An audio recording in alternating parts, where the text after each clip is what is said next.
If you're about to add another meeting to fix your game team, stop. Stop adding meetings. Because if you feel stuck right now, it's probably not that you need more syncs between people. You need a better work system for the stage your team is actually in.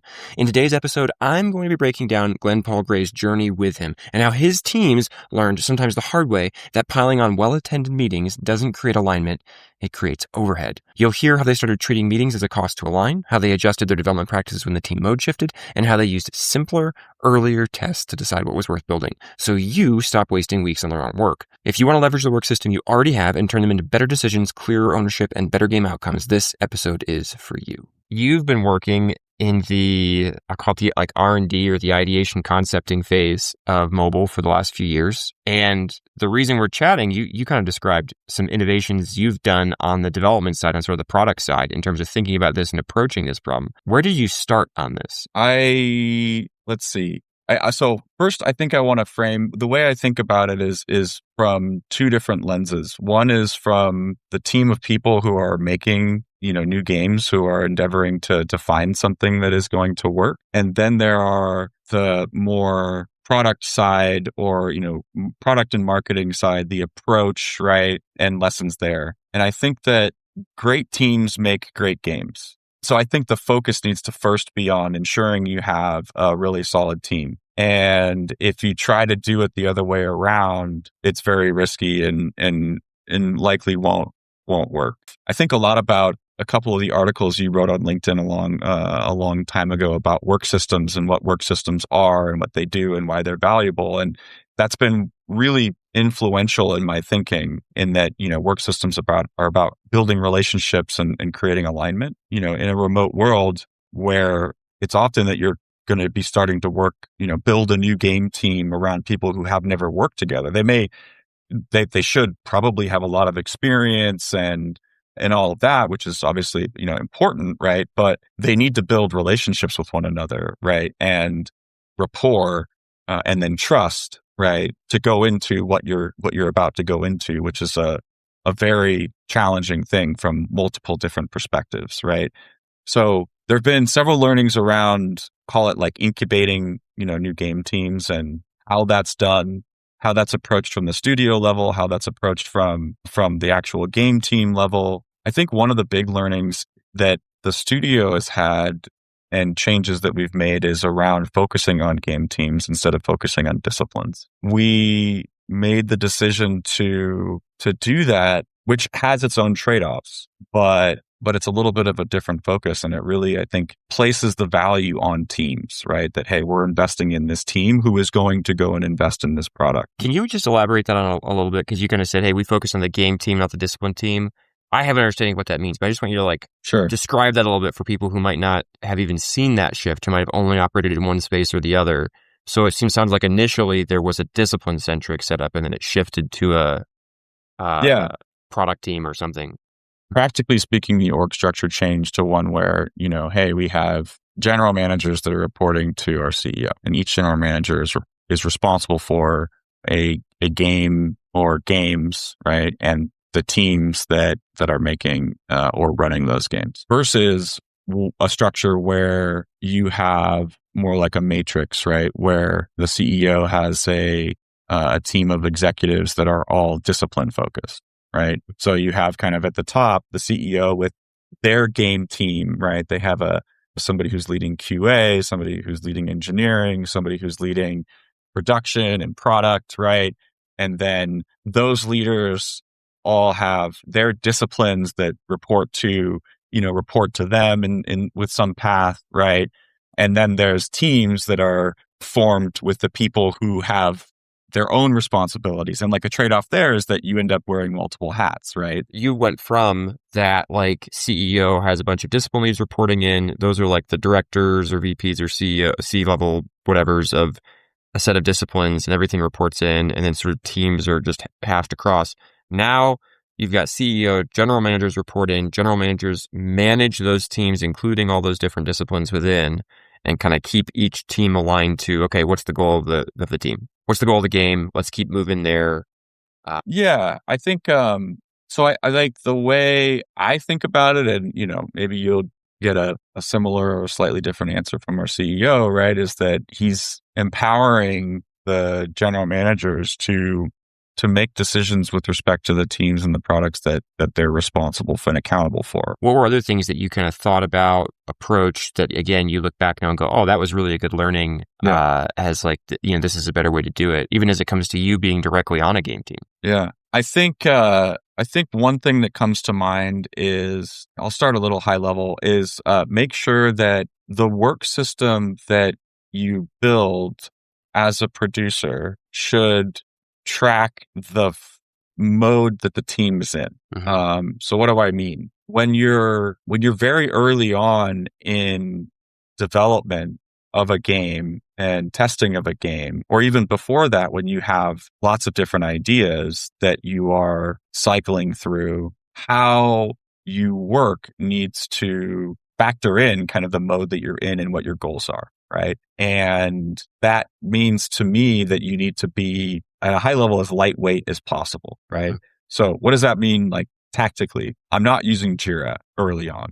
I have built a very simple sheet, right? And by the way, like, when I'm thinking about building work systems, I really think about the outcome is always high level. Are the meetings that I'm setting up and the tracking tools that I'm building and maintaining and with the team, are they there to drive enough alignment, right? Like, I think, again, I'm maybe quoting you, right? We can never get, sort of perfect alignment, right? So we just need enough, right? So we want the system to be as lightweight as possible. So, like, I have a Google sheet that I put together, which is not very complicated.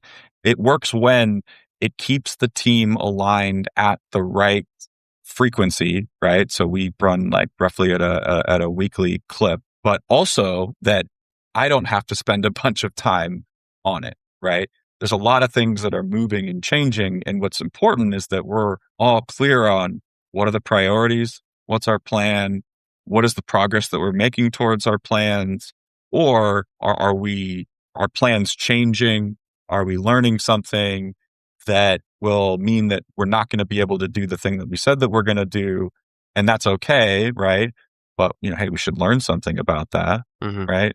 And then keep going.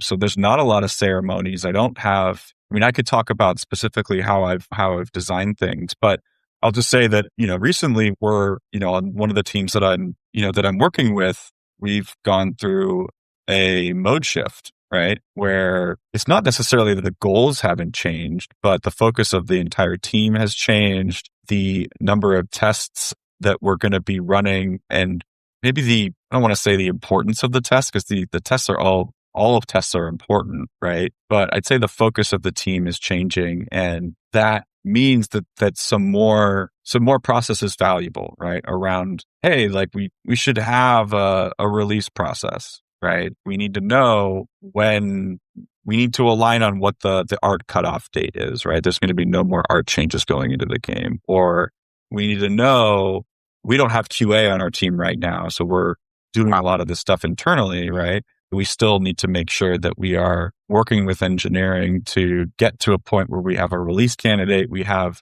some way of going through and testing builds, right? And then signing off so that we can release with confidence. This is a hard thing to do, and it really depends on each team and then where the team and the product are in their development. What happened when you were getting this incorrect, or like however you describe it? Like when you were first trying to do this, what were the mistakes you made that you now look back and go like, oh shoot, now I use this lightweight system. Now, I've got this Google sheet when we're early on, and I do a minimum amount of this stuff, but I recognize also that we have to mode shift later, and we're going to shift the process to adapt to that change.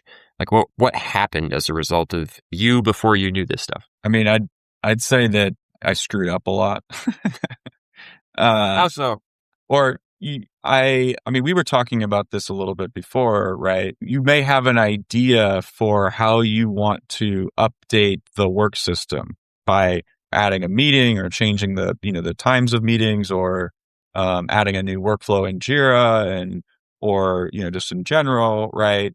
And then when you're trying to launch that new feature in your work system, it bounces off the team, right? Because it's not perceived as valuable. We don't have alignment on the fact that there's an issue, there's a problem or an opportunity, right? And I think it's important to just pay attention to those moments and just learn from it and stay determined to want to drive that, build the system that facilitates relationships and drives the right amount of alignment, and then constantly be kind of like figuring out what that is with the people that you have on your team, right?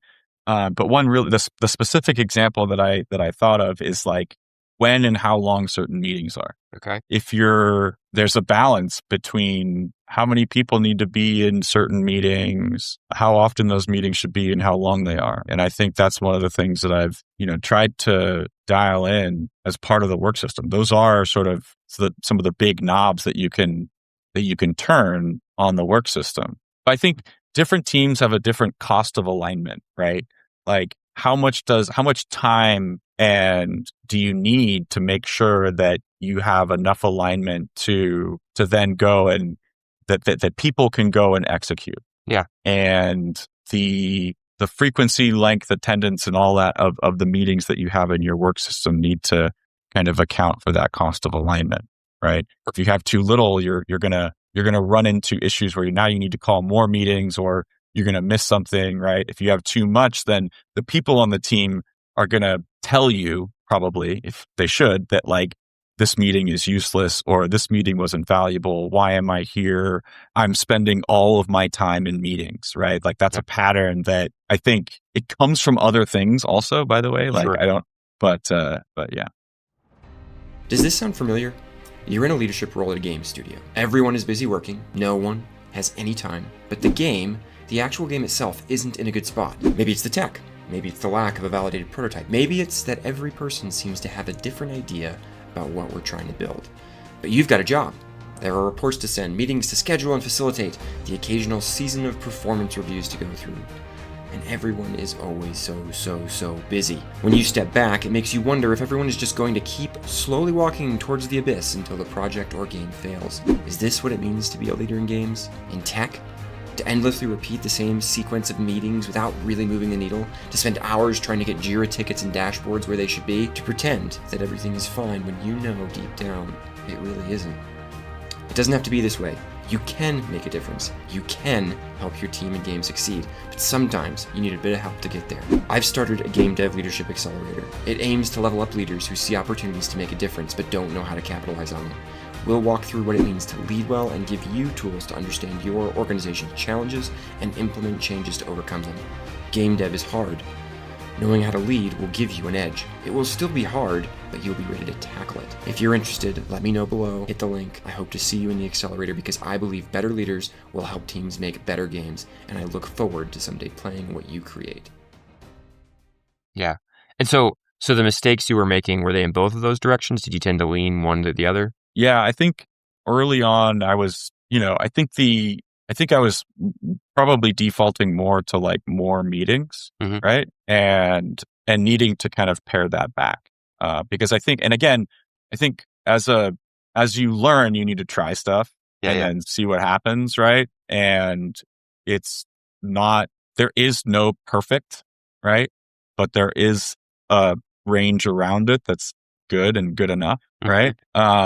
And it's unlikely that you're going to, with less experience, right? I think like hit the perfect or, sort of around that in the good enough zone. So you gotta try stuff. Got it. Okay. So a shift from a discipline-centric organization that had a bit of a more matrix flow to it to a game team-centric organization, then a shift around the process, thinking about it through a more nuanced lens of understanding where the team is at, what's useful for the team. You also had talked, like, again, that you'd learned something about how you're even thinking about what it means to make a successful prototype. And so I want to dig into that space now, because you started off and you've done a few. How many games have you been working on, if you think of like in total, that you've started in concept and then sort of taken through to some point and either shut down or pushed forward or whatever?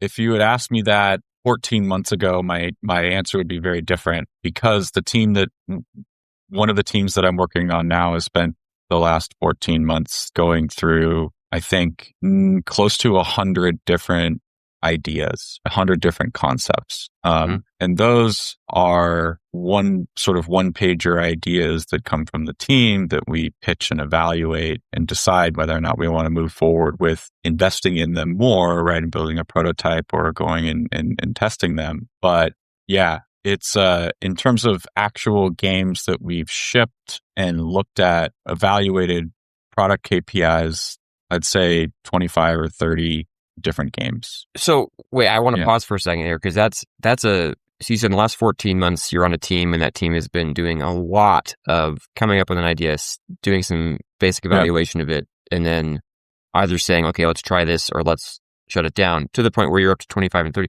Before those 14 months, it sounds like that there was like a shift there. And before that, was it like a lot fewer, like way fewer, or was it different? Like what was important about that 14 months ago? Yeah, I think that comes from what we were talking about earlier in terms of focusing on teams and how the org is structured, right? And, we have live games and then new game teams within the studio, right? And the new game teams were given a lot of freedom to decide what types of games they were going to make, right? Albeit with clear goalposts, right? And saying like, okay, you want to go make a game? Like, cool, here you go.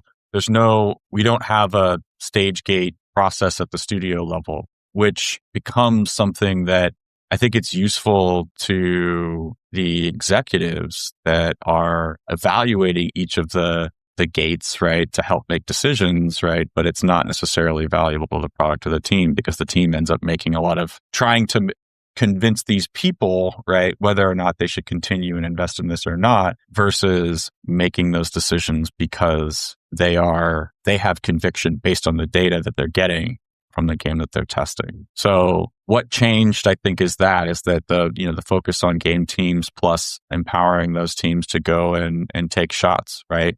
But also be giving them the freedom to figure out how they want to do it, right? And recognizing that there is no one right way to do things. There's a really great, I'm trying to remember the name of the survey. There's a survey by Paul, I think his name's Paul Tuzor, there's some great data that he did a large survey on game development that asked a bunch of questions and tried to correlate what factors had an impact on successful game outcomes. Oh, it was the Successful Games Project, I think. Oh, is this like 2015? Yeah. Okay. Yeah. And anyway, the point of that is that, hey, data is just showing that like there's lots of different ways to do things, and the approach that you take doesn't matter, right? Whether you're waterfall or Kanban or agile or Scrum, whatever, right? Like it doesn't matter, because again, I think each of those things are about, and they're each their own type of work system, and their job is to drive alignment. So however you can do that, go and do it, right? So yeah. That was the shift, right? And then so on this team, we were empowered to make these decisions. And instead of being given a game idea and saying, hey, go this way, right? We're starting way more blue sky. Okay. So before 14 months ago, basically, there was some organization, some subpart of the organization that was coming up with game ideas that seemed like they might be good. Mm-hmm. And then they were sort of farming those out to the various game teams for the game teams to attempt to like build and execute. And was there a stage gate process at that point? Gosh, I'm trying to remember now. There was, yeah. There are certain product milestones that are important to hit. Back then, we were AppLovin was the parent company, and so there were certain tests that AppLovin was trying to make sure that that we were hitting. So okay, yeah. And then the shift was, now we're no longer doing the central sort of generation of ideas and then farming out teams to execute. We're actually just saying, and in the absence of stage gates, teams come up with your own ideas and then attempt to execute, and that dramatically increased, it sounds like, the number of games that were looked at. You said, like, in the last 14 months, I've probably looked at 100 games and taken 25 to 30 through some amount of development, where previous to that, it sounds like it was less, like it was significantly less. You sort of like got handed a game and tried to work on it kind of one at a time. Yeah, exactly. We were given the freedom to build the team and then to choose what games to make, right? There's not zero oversight Of in course not. terms Yeah. of, Yeah. hey, like, how are you guys doing? But a much higher degree of freedom. Right. There's a lot more freedom, right? Which allowed us to build our own system to like basically our own funnel, right? To come up with new ideas, to make sure that we're aligning on how we're going to do that, how we're evaluating them, right? How we're making decisions on which games to move forward or not, how we structured the team in terms of the number of new ideas we could work on at once. One of the things that we pulled in, which was another change with this team, was including creative development on like the ad side with product development, so that when we're going into testing, we have a lot of control both over the game, but also really and sort of the new mechanic and moment to moment gameplay, but also, how we're presenting the gameplay in an ad, so that when we go and run a test, we can run a meaningful and effective test where, we trust sort of the CPIs, that we're getting. I'm kind of like piecing this together now from what you're describing. It wasn't just that you went from a discipline-centric to a game team-centric, like, reporting structure, which would put more focus on the game team, sort of the product side of things generally. It was actually also that you did a lot, like you gave a lot of decision-making authority to those teams and the tools, like to collaborate with things like marketing, to do a lot more things internal to the team as they tried ideas and did different things. And you're one of several teams that are doing this? Yes. And to be clear, like, these are all, I am on a team and in a studio that is, making these decisions right at the studio level, right? And just trying to do our best to win. But yeah, right now we have a handful of new game teams. And then I'm working on 4 different new game teams, 1 internal and 3 that are external to the studio. Got it. Okay. Yeah, one of the words that comes up for me is, as you're describing this, as a game team, the ability to own a little bit more of your destiny. Yep. When it comes to what you're working on and things you're testing, that sort of stuff. For me, I intuitively jump to the idea of, this creates more meaning in the workplace. Like it creates more, just ownership as a thing. Yep. I now feel like I have agency over this. I'm choosing the game I'm working on, not being handed it from an external body and then just being asked to build it, which is always difficult because games are complex, right? Yeah. I think, look, Andy, I don't care what the new game is. It's hard. It's a challenge. I think you could still have, in absence of coming up with your own game idea and being responsible for that piece of the flow, I think teams could still have a lot of ownership over the game that they're building, right? There's a ton of decisions and and directions to go. And it just happened that we were able to make some of those decisions ourselves, right? And I really I think, and this is something maybe to I could have mentioned this earlier in boiling it down, right? But it's sort of like we're a startup within the studio, but without a lot of a well-funded startup within the studio that has access to a ton more resources that a startup might not have, right? Yeah. In terms of data analytics, sort of back-end support systems and things like that. Yeah. All of that, plus marketing, plus resources, plus there's a ton of scale that you can benefit from, right? It's a lot more overhead in the operations side that you don't have to deal with, right? And that's a thing that you need to do, right? As a startup, right? So yeah, it was a really, I think, a really fun experience to go through the early part of the team's journey and building that system, the team came up with so many really, really great ideas. And then additionally, refining our approach to evaluating ideas and testing new game ideas to get to where we are now. To dive into that a little bit more, which is again, in some sense, like why we're on the podcast together, you were the first person, I think you said M10, because at D1, D7, D30, and you were like, I look at M10, or something like to that effect.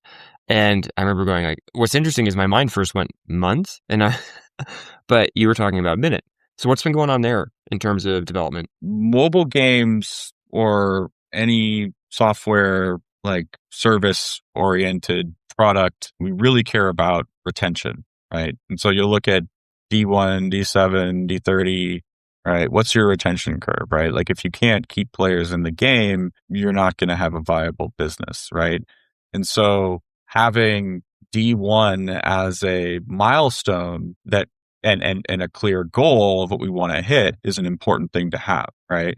And so we sort of knew we were going to have that. But what we found in one of the first games that we were focusing on and moving into more of that D1 testing was that actually it was in a goal setting meeting and sort of a planning meeting, right? We were talking about, okay, what are our D1 goals? Like, how do we think we're going to, what do we think we're going to need to get there, right?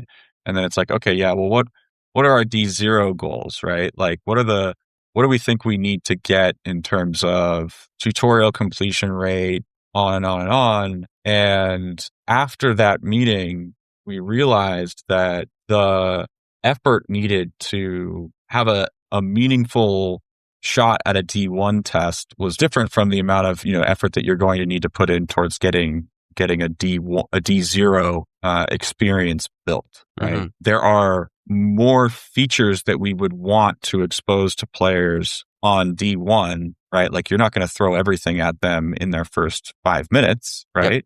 Yep. But, our approach was really to focus on the core gameplay. Like what's the mechanic, right? Is that mechanic fun? And we had gotten some signal that this mechanic was working and we wanted to continue developing it, right? But then decided that instead of focusing on D1, we actually wanted to focus on D0. And then it became, okay, well, what does that mean, right? Mm-hmm. How are we going to evaluate what that is? And that's where we came up with this concept of first hour retention, right? And looking at the curve that a game was able to get in the first hour, right? And came up with a benchmark for that based on the other data that we had in the studio, right? For other new games, and then started to build towards that, right? But it wasn't even just that. It's like, hey, to measure the M60 or minute 60 retention, what do you need? You're going to need at least 60 minutes of content. You're actually probably going to need more like 100 minutes of content because some players are going to get through all that really quickly. Yeah. So, okay, well, if you're doing that, then we're going to need a bunch of levels. So we're going to need a bunch of content. Okay, well, if we're going to do that, then like maybe we also need like a meta game, including the core gameplay, right? And it's like, well, wait a minute, like why don't we focus further up the funnel at minute 5, at minute 10, where that helps the team to really just focus on the moment-to-moment gameplay, right? And go and test to see like using first hour retention. It's never paint by numbers, right? Like we don't say like it's more. All of the data that we gather is about building our conviction towards an idea, but also weeding out ideas that we think are going to work and then turn out not to work, right? Yeah, and right. As quickly as possible, pivoting off of that onto something else. Yep. Failing fast and fabulously, right? It really drove focus on alignment, right? Like, no, we're not going to do a bunch of levels. We need to make sure that the core gameplay feels good. We need to make sure that it has enough, that it's fun, right? That the mechanic itself is fun, right? And there's a lot of discovery in that, right? Especially if you're doing something that's 80% familiar, 20% new, there's no blueprint, right? This is a new mechanic for all intents and purposes, right? There's a ton of game design choices to be made. There's choices around the theme, right? There's choices around the art style.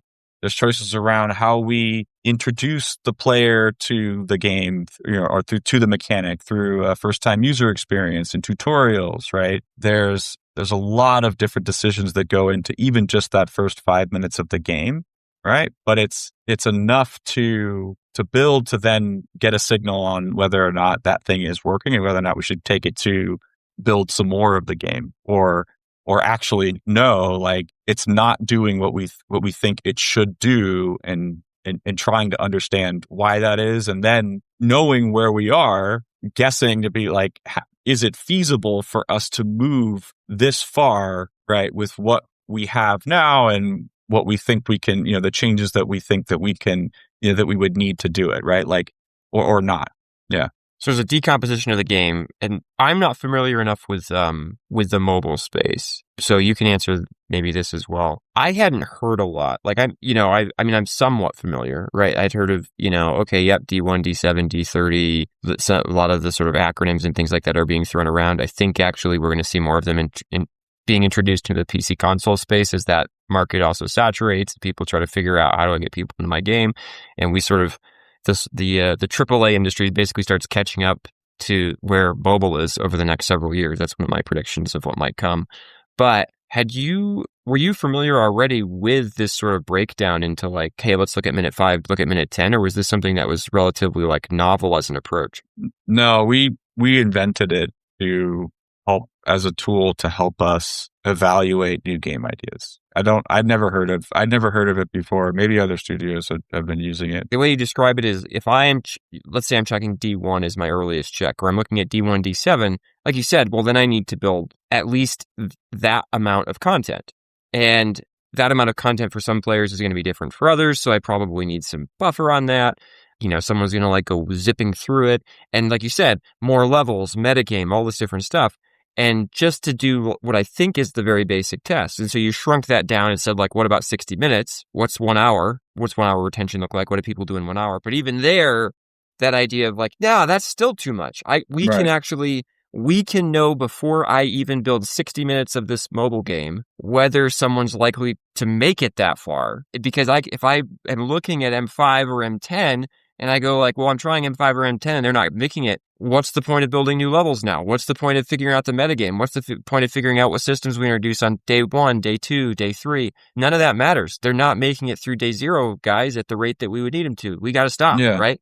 And I think that's fascinating because it allows you to build 15 minutes of a game and go, okay, do people hang around?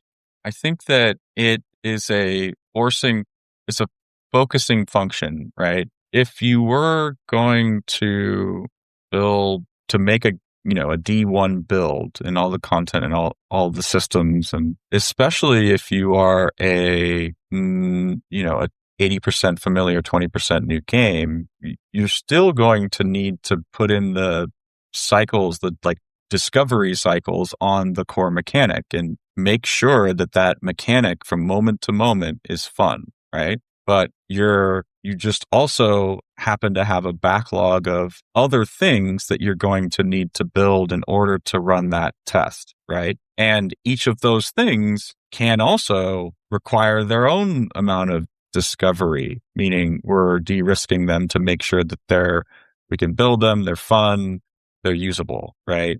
And all of that just equals time. Right? Like it takes time for us to get through that and get to that test. And the question is, to your point, whether or not we get there and find out that our, D1 retention is not where we need it to be. And our D0 metrics, we're not hitting those either. And so we could have found out sooner. Uh-huh. There's something in here that reminds me of what mobile is almost entirely a free-to-play space, where microtransactions and ads are monetization mechanisms. We're not looking at usually box products in mobile of like, oh, I pay $3 or $10 or $50 or whatever. That's not how people are playing. That's just not the player expectation. And I'm thinking about this because I'm trying to figure out like, well, what's is there a downside to this approach? And, I think it's always that belief that I've heard a lot of people describe, and I think is true way less often than we hope it is, which is, well, the game's not going to click together until all the systems are in place. So until I can see all the systems together, then the player's not going to have a good time. And there's a part of me that buys that, right? If I buy Civilization, or if Civilization was free to play, I think they'd probably have to invest more time in the first couple of turns being actually interesting or they'd lose a lot of people. But in a free to play environment where it's as simple, all I lost as a player is a little bit of time downloading this to try it. I mean, how many times have we all, whether it was a game or something else, downloaded an app, like pressed 3 buttons and been like, nope, and just uninstalled it. Like I'm done. And that's likely what's going to happen. That's right. Now, if I just spent $60 on Civilization, and again, Civilization isn't the perfect example because most people have an idea of what it is in their head anyway, but let's say I didn't, I'm gonna gut through the first, okay, wait, how do I do map select like this? I'm gonna try this a little bit more because I've already invested $60. I'm in the game now, right? And then I'm going to get to the part where like, oh, this gets interesting. And I start building military units and putting bases down and all this different stuff. What's fascinating to me is what you've done is you've taken a market where actually that's not the world, where it is very much, I'll try it. And if in three touches of the screen, I'm not having a good time, it's gone. And I've said like, that's all I'm focusing on. Can I get someone to 10 minutes? Because 10 minutes means that they have gone past the like, no, like they probably have. They've crossed a threshold. And that's particularly important in the free to play space where people are just, I'll just go download another one and I'll try it. I'll go try something else. I'll go to TikTok. I'll go whatever. Like I got a million things I can go do on my phone and your game didn't grab me. And it really speaks to like that challenge of this is, because I don't know if you've seen this, again, I'm tangenting like crazy here, but Game Pass and the generally one of the impacts of the larger subscription services has been that you get more players in your game on day one, but they don't hang around. And it makes perfect sense. I tried it. I didn't pay anything for this. I didn't feel like I paid. Like I technically paid for Game Pass and that subsidized this game to me. But I don't think about it as, oh, I tried it. It wasn't fun in the first 3 minutes. I'm done with it. And I wonder if people approaching development through the lens of like classically paid for products, like a box product, because like Doom ran into this in a huge way. And it was very, like you think of Doom and you think of like, oh yeah, Doom is, it's a staple game. But when you put it on Game Pass and no one feels like they paid for it, so many people try it and then in minutes just bounce out and never come back. Where if half of those players had kept trying it, the game was actually not bad. It was a pretty good game. And a bunch of them might have hung around, but they're like, it's not worth it. It's not, because I didn't spend anything. I haven't invested at all. And so for you, mobile just is that space, and locking in on this like 5 minutes is the response to the player pattern, five or 10 minutes or whatever it is the response to a player pattern, which is if I'm not engaged by then, this is gone and I'm not coming back to it. Like I'll never install this again, unless if like all my friends come and tell me I should have kept going or something. Yeah. I mean, I'd say it's like I think what you said is spot on. I think another way to say it is that it's our response to the reality of how people engage with free to play mobile content and the reality of us as a team having these goals and deciding that our approach will be to do as little as possible to give ourselves the conviction that this is the right direction to go and invest our time and our shot on, and instead of the approach of defining what the whole game is going to be and then building that game and then continuing to iterate on it later. Like that, and that's another approach, right? Like there's nothing wrong. I don't think there's anything wrong with that approach. There's risks to it. And like you said, there's trade-offs with our approach too. Yeah. And, mainly it's around, I mean, we could have probably a whole nother pod on how we test games and some of the challenges there, which mainly stem from the types of campaigns that we have available to run, to spend on to get players into the game and the amount of content and or monetization that those require, given where ad networks and products are today. I like to think of it as we had enough experience with, I think with the last game that we worked on and what happened there, we had a similar approach, right? We had alignment on kind of what good looked like with respect to these, the product metrics that we wanted to hit, right? We were able to quickly align on that. And, we're really focused on winning, and then decided, hey, our strategy is going to be to approach it this way, because we think that all things considered, this is the highest probability path for us to take to be successful. Yeah, it's all trade-offs, but it seems like it's an adaptation targeting the market that is going to be playing the product you want. And I think there is some limitation, right? You're not going to make a game like Civilization that way necessarily, or at least it would be a very convoluted path. But that's okay, because you're not making a game like Civilization. Like the sandbox you're playing in to some extent. And if a team decided to do that other thing, then they could do a different approach to testing and building out. But I can only imagine how much time savings, you actually might have data on this, I don't know, of like how much cheaper is it to build 15 minutes of a game to see if players enjoy that versus building 2 days or 3 days of a game to see if they come back after D0. Yeah, I could probably math it out, but all I'll say is anecdotally, it's it's not linear, right? Yeah. Like Yep. it's it takes a significant amount of effort to build 5 minutes of the game. Yeah. Because you need to make sure that the mechanic is fun, right? And that's a really hard thing to do. And if you've got that dialed, then there's still effort required in building out the other systems and features and content to get to the next sort of milestones. And maybe some of those features again need their own sort of discovery, and you're innovating there as well, right? And so that takes effort and cycles to get to, but you kind of know at least one really important part of the game that you can build off of, right? So things become a little bit easier, I'd say. Yeah. But, too, like I think it's, I don't think this is the right way for everybody to build. Oh, yeah. Because our return horizon, right, is pretty short. As a team, we're not saying that in 5 years, we want to find a hit, right? We're saying this year, we want to find a game that can pass a D1 milestone, right? And that means that we have gone through all these other games. We've gone through all these other tests. We've gone through first hour retention, kind of different tests, right? Built out those content and systems, and then ran that D1 test or a couple of them, right? And then done all that, right? Like our horizon is shorter, right? And so that requires us to be really focused, right? And do as little as possible, right? But one could have basically a much longer time horizon and say, no, like we're going to continue investing in this and make it great. Monopoly Go is a great example, right? Yeah. Multi-billion-dollar a year game took 7 years to build, right? Yeah. Well, I think that's almost on the extreme other end where they had such a belief that there was something there. I don't know. Yeah, I don't know what Scopely did, right? Like, I think the other thing that's been brought up about that one specifically is, and this is to Scopely's credit, I think, I wonder if we'll see more of this. They make games that are fun, and from what I understand, like I've interacted with them a little bit. They really do focus on trying to have like good teams, games that are good, but they also understand very, very, very, very deeply, like this is a business.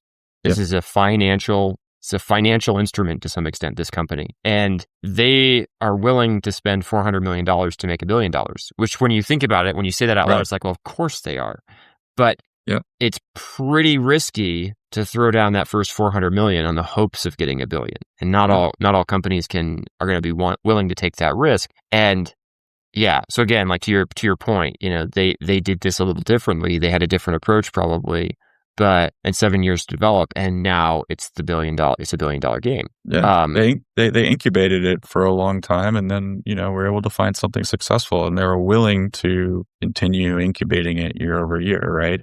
Yeah. So inside of other systems like the one you've got going, like you said, it's not right or wrong, but this was something different you guys have done, and you feel like it's returned value to the organization in terms of just speed to understanding what good looks like speed to like, oh, I have confidence in this idea to move to the next step, to think about, like I said, you're going from M10 to M60, right? Okay, cool. Actually, M10's looking pretty good. Let's try M60. Okay, M60's looking pretty good. Let's try D1, right? Like, and now there's a little bit more confidence at each step, and also that sort of fallback place of like, we still know M10 is good. I want to get to a question I always ask, which is, this podcast is for leaders in game development. Any advice either related to what we've talked about or anything else for leaders in game development today? This is something that I'm sure that all leaders do, implicitly or explicitly, but think about the environment that you are providing to people, to your teams. You can imagine it as a little terrarium,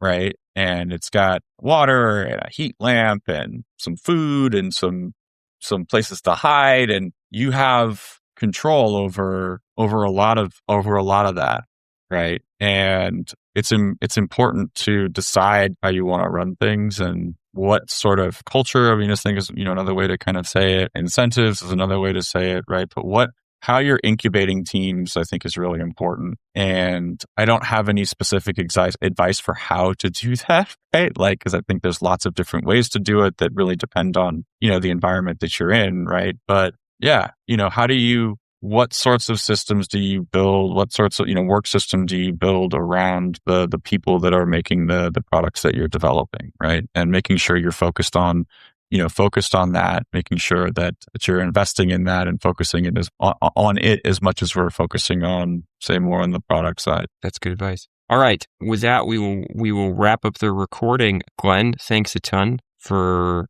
sharing some of the wisdom you've learned over your career in game development. Yeah, we'll talk again soon. Sounds great, Ben. Thanks for having me on. Yep. Cheers. All right. Here's my summary of that episode. First, the best product idea can die in the hands of a subpar team. You have to invest in both the people and the product to succeed. We know this intellectually, but practically it often gets lost. Second, trade-offs are everywhere. No matter what you pick, there will be downsides. Don't aim for the option with no downsides. It doesn't exist. Aim for the option with the downsides you can best tolerate. Third, think about the work system you need based on where you are at, not based on a generic framework or methodology or whatever your team last used. In Glen's case, a lightweight spreadsheet worked much better than something that was more robust, but that would lead to too much overhead for how early in development the team was. Fourth, this also means you need to be willing to change processes as the team goes from one mode to another. Otherwise, your process will get stuck in the past. Fifth, the specifics of your system are less important than whether or not the people within the system are aligned and good at working within it. Sixth, referencing Glen's experiment with going from D1 to D0 to M60 to M10, what does it mean to focus on the smallest bit that teaches you whether an idea is worth more investment? If you can find that, you are likely to waste far less time in development and learn a heck of a lot more. Seventh, how players engage with not just your game, but the platform should play a role in how you think about development. Eighth, smaller and shorter bits of a game will still take a lot of time, but they can help focus the team on only what matters most. Ninth, think about the environment in which your team is working. You may have a lot of control over it. How could you make it the best environment possible? This is a key part of what you do as a leader or a producer in game dev. All right, that's it. Thanks for listening.